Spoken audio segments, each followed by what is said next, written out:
Hey guys, CrazyKnightHero here, and it's been a while. Sorry I haven't made a video recently, but in today's video we're going to talk about the villains of Destiny.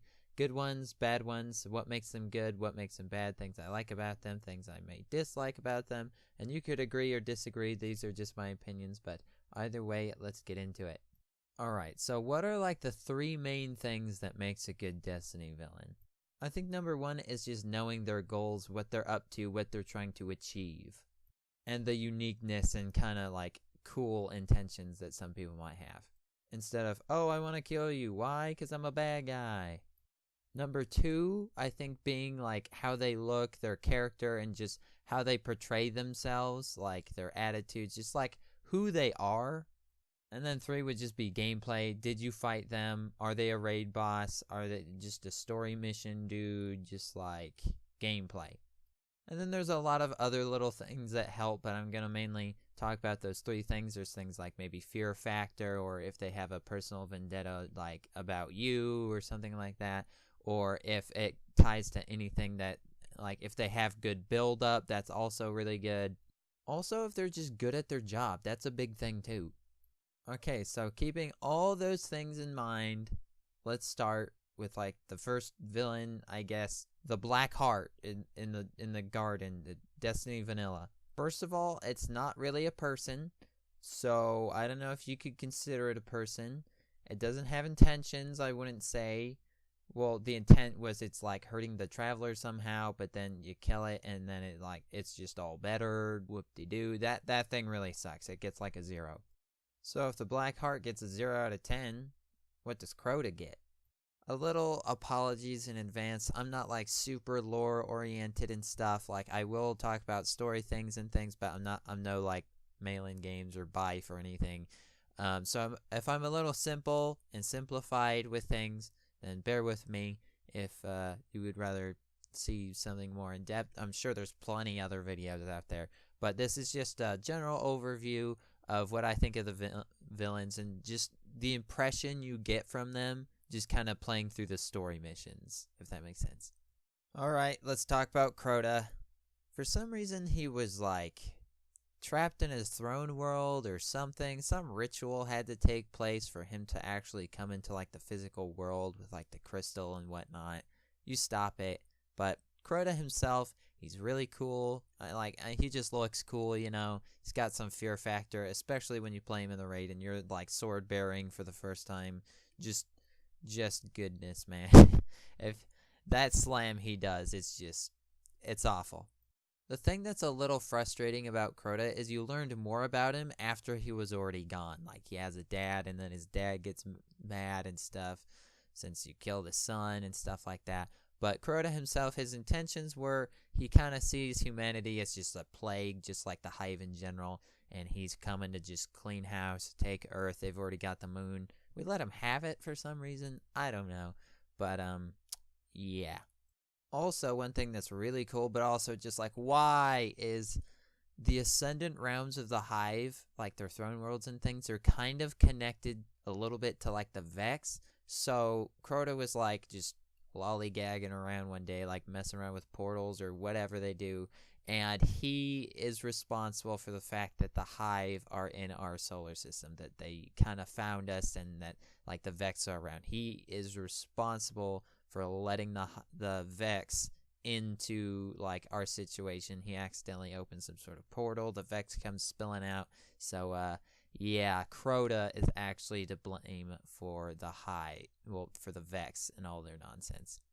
It's explained in the Books of Sorrows, and that's good. You get some background on the Hive and how they work, sword logic and stuff. CROTA's a part of that. He uses his sword, kills a bunch of people with it. It's like super duper powerful kind of thing. So that's kind of menacing. Like how many people has he taken out with that thing? So he's got some good lore and some good story, but in the presentation of just like the Dark Below like story, a lot of that stuff wasn't covered. A lot of that stuff was in like future DLC lore, grimoire stuff. So that kind of deducts some points. So if I were to rate CROTA, I would give him, I think he's middle of the road, like a 5 out of 10. Alright, now let's talk about my boy SKOLAS. Alright, SKOLAS, Kell of Kells, head of the House of Wolves kind of thing. Awesome, because that's like the only time we've had a new house be introduced like midway in the lifespan of a Destiny game, so that was really cool. His intentions are he wants to bring all the Fallen together under one banner. He wants to be like King of Kings, Kell of Kells, and he wants to just kill us, take the Traveler, the Great Machine. That's what the Fallen are all about, pretty much, is getting to the Traveler, taking it for themselves, because they had it at one point. But then something called the Whirlwind destroyed their home world, and the Traveler abandoned them in that time period. So they got to live off of ether and stuff like that, and the servitors do that, but I have a feeling that the Traveler would work as like the servitor of all servitors, I guess, and then they like all their problems would be solved. And one thing that's interesting is I kind of think the Fallen are kind of like Guardians a little bit. Like I think they have the light, honestly, a little bit, because when you headshot Fallen, like the like wave of light come out of them. So I don't know if they can't like use any powers, I don't think, because I think maybe the Traveler like rejected them or something like that. But it just gets you thinking, you know? And to really appreciate SKOLAS as much as you can, you also have to look back at like the old times of the city and like the Battle of Six Fronts and stuff. I think it was the Battle of Six Fronts or maybe Twilight Gap. I might be getting them confused. But either way, it was just a whole bunch of Fallen going at the city, and they got pretty close. And there was all the houses. There was like House of Kings. Like I'm pretty sure it was all the houses you could think of. But House of Wolves was supposed to join them. But the Queen of the Reef did us a favor and cut them off from joining that battle. So honestly, I think we were to win that battle because there was less Fallen to deal with because of the Queen. So she was a huge help. She just dealt with the House of Wolves and put them under her subjection, like her rule and stuff. And then they were pretty much slaves at that point. But then SKOLAS was captured in the process, and he was going to break out, of course. But one thing interesting that we learn when SKOLAS actually escapes from the Queen and then like enacts revenge, kills a bunch of Awoken, blah blah blah, is he was actually let out by the Nine. Like perhaps Xur let him out, and we don't know for what intentions. It says, like, if I'm referencing the grimoire, it's like a man with little fingers coming out of his face or something like that, like the little tentacles that Xur has, something like that. But Xur actually lets him out, so it creates a conflict of interest. Like, what are the Nine actually about? Why the heck did they release SKOLAS to just cause havoc and to just decimate a lot of the Awoken and just be a pain? So that is very interesting.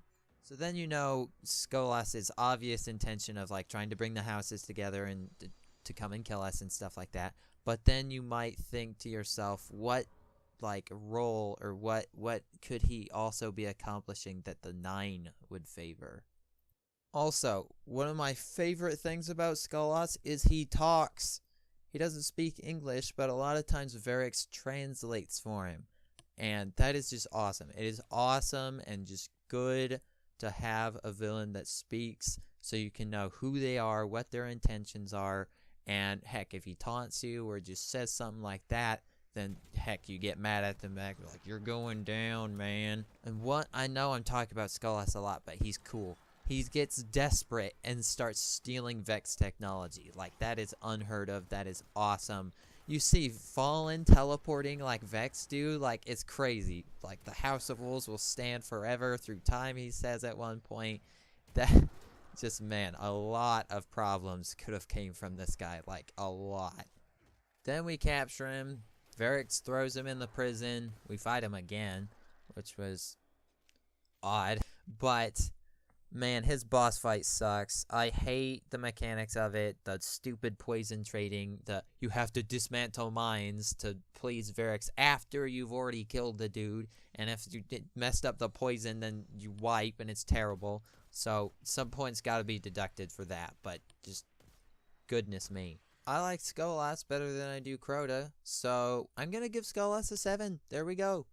Now for Big Papa ORYX. You killed his son, and he wants you dead. Pretty crazy. And one thing I really appreciate is that, I don't know, just The Taken King was a pretty darn good DLC. And at this point, it feels like something has actually happened that, like, proceeded from another thing. Like, you felt like things you did in the past actually had consequences. Like, you killed Crota, now his dad's mad at you. Consequences. Like, a lot of the stories in Destiny seem one-off-ish. And what I mean by that is, Crota shows up, he's a bad guy, you kill him, done. SKOLAS is a bad guy, he shows up, you kill him, done. Kind of thing. And with The Taken King, it took something that felt one-off-ish a little bit, like The Dark Below, and made it into something more. It branched off of it. And because of that, it's awesome. ORYX is just a savage guy. He speaks to you, and he's just like, challenge me at certain points, and he's just intimidating. He has the Taken. He can take whoever he wants. He just uses darkness, like, directly. So that kind of gives us a hint on what, like, the darkness actually is a little bit. He pulls people out of our dimension, throws them into his own, torments the heck out of them, and then flings them back into, like, for them to do his bidding. Just like, oh my gosh, this guy is a living nightmare. And one thing I absolutely love is at the end of Crota's End, that raid, when you actually kill Crota, there's like a prolonged scream afterwards. And I first thought, like, why is Crota screaming after death like that? That makes no sense, he's already dead. But then I thought, that has to be someone else who's watching. And, like, that thing, like, that big oversoul thing, like, it clearly looks like an eyeball. He's like watching over his son, and then, like, when he dies, he's just like, no. So, like, just that moment to where it hints at something, or hints at someone being mad or just, like, upset about what happened, like, that is just an amazing moment. Like, stuff like that is just awesome, which I heavily appreciate. And just a lot of awesome stuff in the Books of Sorrows. I don't want to spend too much time on him. I don't know. ORYX is great. I think he's, like, the coolest villain there is so far. And a little theory I have, is he actually dead? Like, in the raid, you probably kill him, but he dies in a way that is not like any other person we've taken out. Usually when, like, a big boss or something dies in Destiny, they fall down and, like, kind of evaporate in fire. ORYX, like, armors up almost and, like, just drifts off. Like, to be seen at a later date or something. Destiny 3. But, even though he's probably dead and, like, half of his soul or a part of him is in the one gun, the Touch of Malice or something like that, even though he's probably dead, they did it in such a way to where you're skeptical about it. You wonder. And even in, like, Destiny 2 and stuff, for some reason they keep bringing up ORYX. Like, is he actually dead? A lot of times you say, why are you still talking about him? Of course he's dead. But, like, what if he wasn't? Alright. Big Papa ORYX, you get a 10. And after the amazing ORYX, we get AKSIS. I think they took a step back on this one.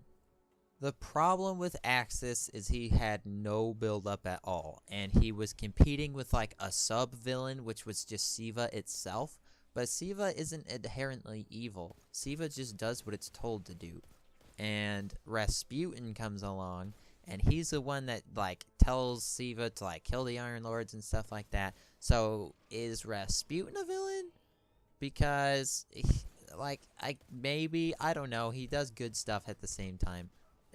The problem with AKSIS is that he has competition in the same DLC, kind of, just with Siva itself being explained throughout, like, the whole thing, like, way too long in my opinion, and then kind of Rasputin doing stuff with Siva. So AKSIS was, like, not even mentioned until, like, the last mission of the story.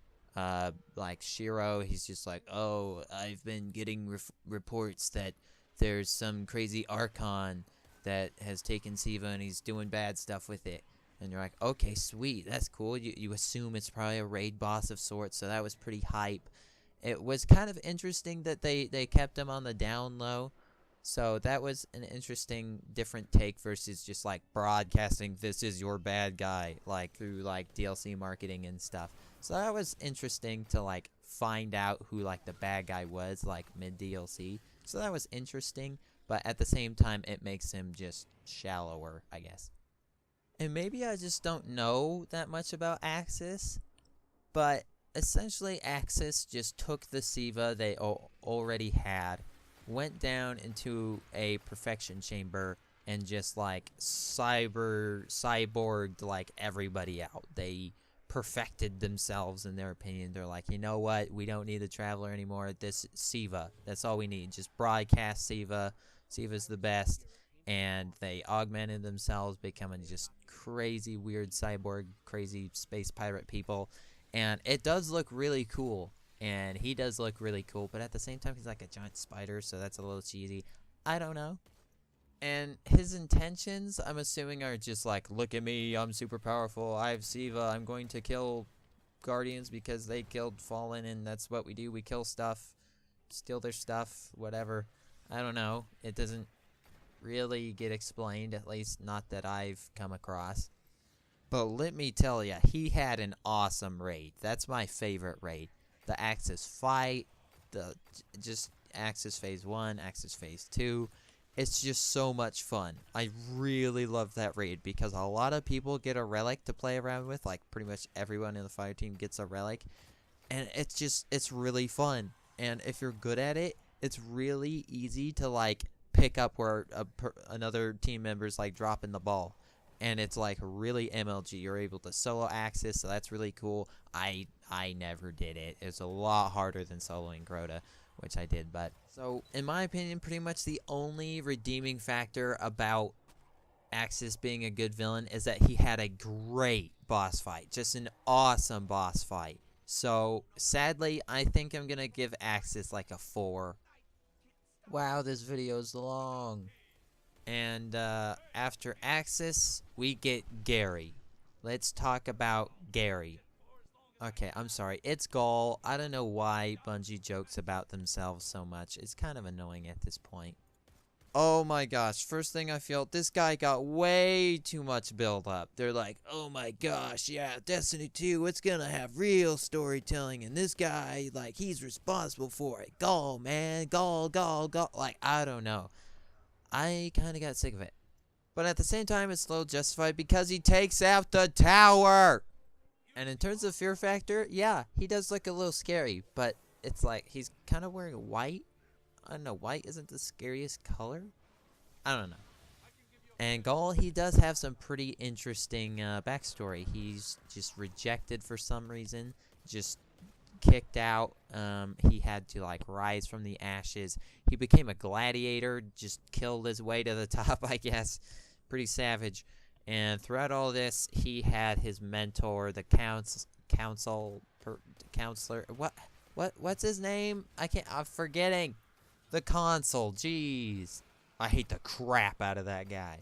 But he pretty much became second in command for CALUS. And CALUS really respected GHAUL. He was strong, blah, blah, blah. He was just an amazing warrior dude. And I believe the consul used to hold that rank. I'm pretty sure he was pretty high up, but then he got fired, I guess. He got stripped of his rank, cast out. And he used GHAUL as a revenge tactic. He like convinced him that CALUS was evil and that he was no good.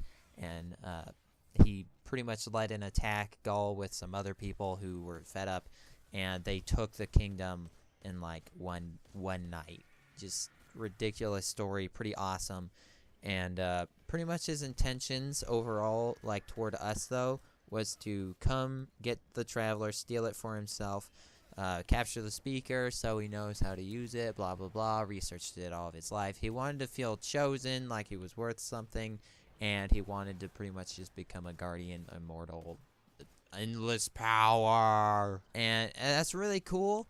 But at the same time, that's kind of what the Fallen want, but it just wasn't really explained to the same depth. So maybe that's repetitive, maybe not. I don't know. Gameplay, I'm going to... I don't know. It was pretty good. The boss fight with GHAUL, it was very interesting to see him, like, using supers. I'm just like, oh, shoot. Like, what the heck, man? So that was pretty crazy. But he didn't have a raid, so that kind of puts a damper on things. Really expected him to have a raid. I wanted him to have a raid, honestly. But it's not how things went. And I'm fine with it, I guess. But I think overall, I think GHAUL deserves a solid 8. Or maybe he gets a 9 because he was really good at his job, and I was on my toes every single cutscene. I'm like, don't hurt the speaker, but then I guess he killed him. So, or the console did, so rip him. So I don't know. I kind of feel that they did everything right with GHAUL, but I don't know. I just don't like him. I don't know. I'm really confusing myself. Now for CALUS. If I were to sum up CALUS in one word, that would be mystery. He didn't have any build-up for any advertising and stuff like that, and sometimes that's nice. It was very interesting to be surprised by, like, what the heck, like, we assumed that the Leviathan was the raid, and we found out and stuff like that. But I don't know, it's just interesting to have that kind of surprise, a little bit like AKSIS, but CALUS delivered a lot better. CALUS is interesting. Right now, he's kind of just on the run a little bit on his Leviathan ship. Like, I don't even know if he's, like, the Emperor per se anymore. Like, he's just kind of going around in Leviathan, trying to, like, find the best warriors, I guess. Like, the Leviathan is a test, and we were tested along with a lot of other people, like, different species and stuff, and if you just beat the Leviathan raid, then you've passed the test. Then CALUS appreciates who you are, and he kind of recruits you. I don't know. We reject that, obviously.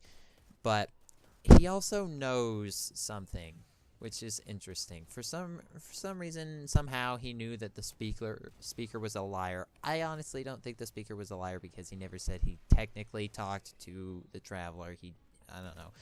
But he says that there's something out there that's better or more powerful than the light. And that's interesting. His intentions, I don't even know what they are. I don't think he really wants to kill us. I think he wants to recruit us, which is really weird of a villain sometimes. And if he wants to recruit us, what is he going up against? Is he going against, like, the darkness itself, but at the same time he's a bad guy and he's killed people and whatever? It's just really confusing, honestly, and it's good. It's good confusing, and I do appreciate them looking into maybe, like, broad things. And one thing I appreciate is CALUS, as, like, the way he is and just everything about the situation is, I'm pretty sure this is, like, legit kind of, like, end game Destiny story stuff. Like, I have, like, no doubt that whatever CALUS is up to, or is allotting to, or plotting to, preparing for, I don't know, it's gonna be in future Destiny things. It just feels big enough and important enough that it's gonna be, like, big end game stuff. I don't know if I'm rambling, but I don't know, it's cool. And in terms of the Leviathan ship, it's beautiful. Like, it's awesome. Super blingy. The raid itself, it's good at times. I really like the gauntlet. Bath's just kind of boring. Dogs is trash.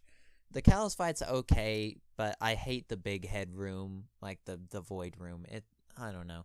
But that raid's not too bad. So, CALUS, oh man, CALUS's raiding. This is hard.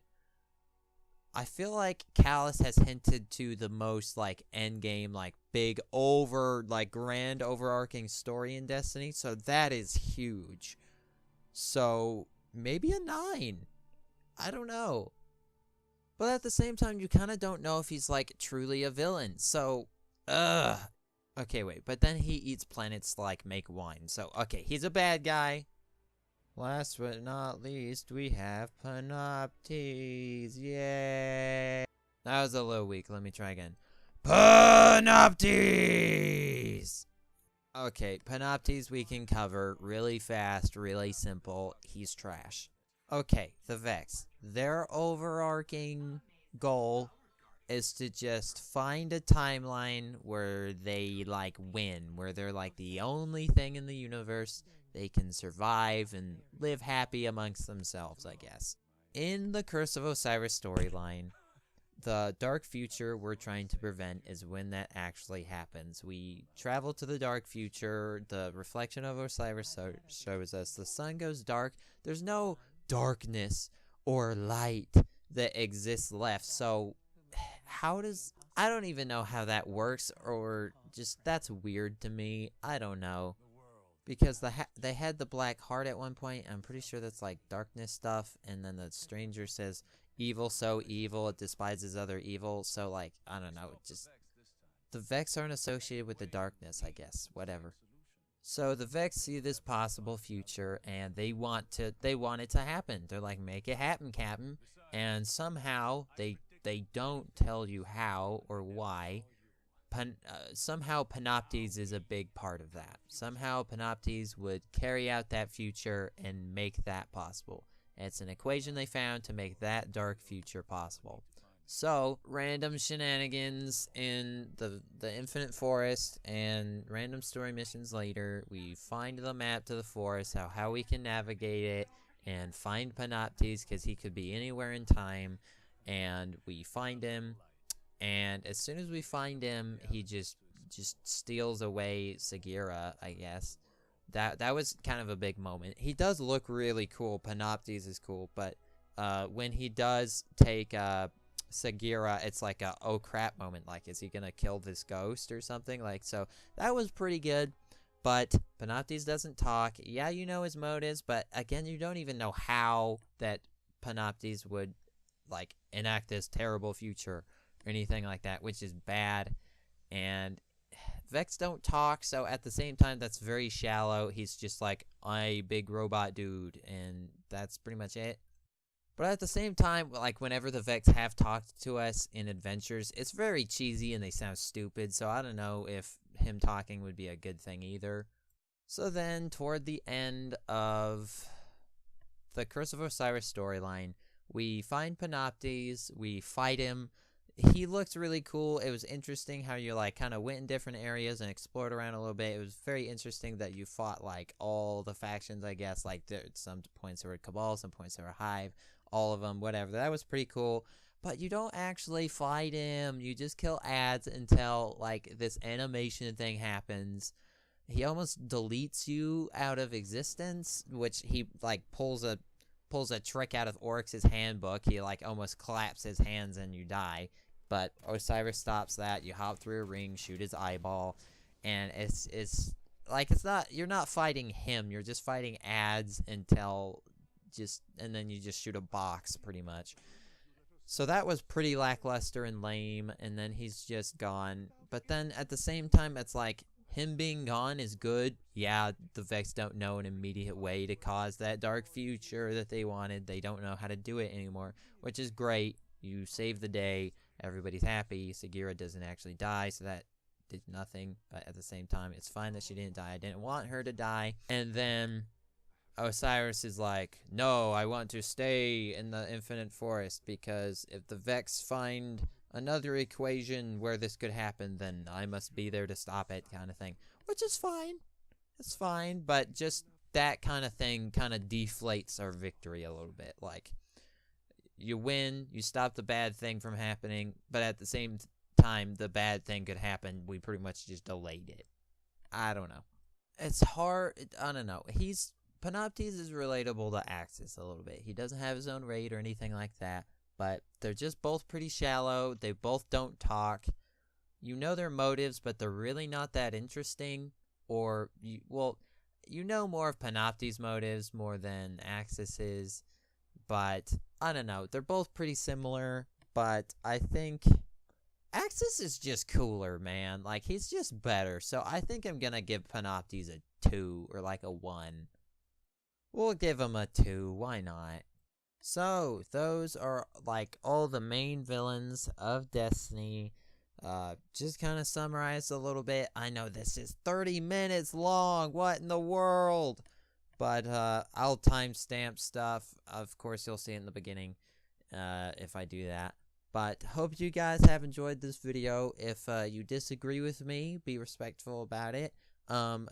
Who's your favorite villain and why? I would love to know why. Like, a lot of the villains are good, but some are one-off-ish, some are shallow, some are just better than others. So let me know what is your favorite, what you thought of Panoptes. I thought Panoptes was, I don't know, you heard my thoughts. But anyways, hope you guys have enjoyed the video. Please leave a like if you have, and subscribe to the channel if this kind of thing interests you. I could do more of these things in the future, videos like this. But anyways, this has been CrazyKnightHero, and I'll see you guys in the next one. Peace out. Thank you very much.